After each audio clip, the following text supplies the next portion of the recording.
If you've been having a hard time getting your tracks to sound bigger, fuller, and thicker, then I'm going to show you a quick and easy way to do that without having to buy new plugins if you choose. And if you stick around to the end, I'm even going to share with you my favorite free plugin that you can grab, and it works whether you're using Mac or PC. Now, what I'm going to share with you today is how to use something called saturation. And I'll be showing you in Ableton, but this is something that you can use no matter which DAW that you're using. Just about every DAW should have some sort of saturation plugin already built into the software. And if it doesn't, make sure you stick around because I'll show you that free plugin that you can grab and that you'll be able to use. So what you should be seeing on your screen right now is a bunch of waveforms inside of Ableton. And what I'm going to show you is how applying saturation to one instrument can make it sound bigger and fuller, or by using a little bit of saturation on multiple instruments or sounds inside of your track can make the overall track sound bigger and fuller. So right now on this kick track, I have a saturation plugin that's turned off, and what I'll do is I'll play for you the kick sound without the saturation, and then I'll add the saturation in so you can hear the difference.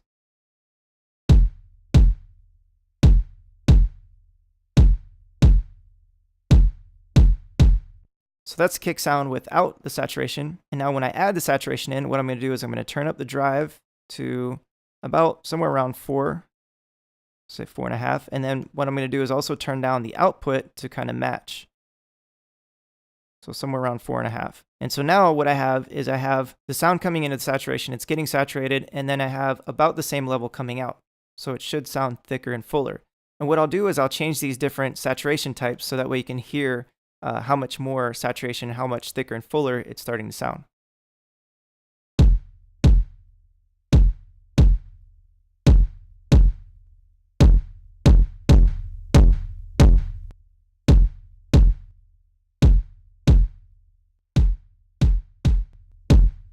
So for this demonstration, I'm going to use the Sinoid fold, but you could hear how some of the other ones pushed it even harder. So if you want like a bigger, harder sound, then you can use some of those different ones. And by adding more saturation, you get a bigger, fuller, thicker sound. But by adding too much, you start to get some distortion. So be careful on how much you add.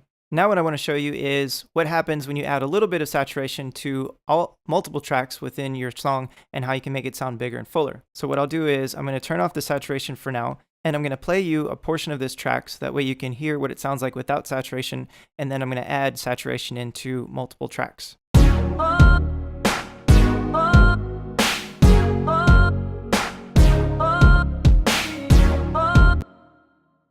Now what I'll do is I'll turn this on, and I'm going to copy this over to some of the other tracks. I'm just holding down Option on my Mac and clicking and dragging this plugin onto other tracks so that way I can keep the same settings on the other tracks. So now this is what it sounds like with saturation added to each of them.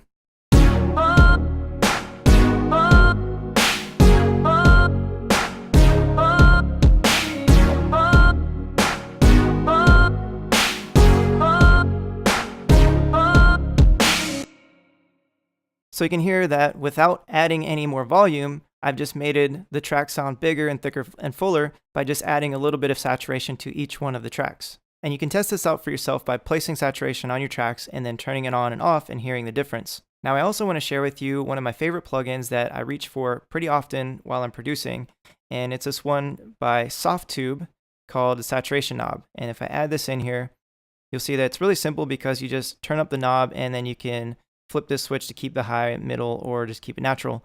And this one's really quick and easy to use while you're producing. Now, if you thought this was useful, then make sure you drop a comment to let me know so I can keep creating content that's useful to you. Also, you can check me out at jrnoble.co if you're not there on my website already. And if you're on my YouTube channel, then make sure you hit the subscribe button so you can get access to this information as soon as it comes out whenever I release these videos. Once again, my name is JR Noble, and I want to thank you for taking the time to check out this video.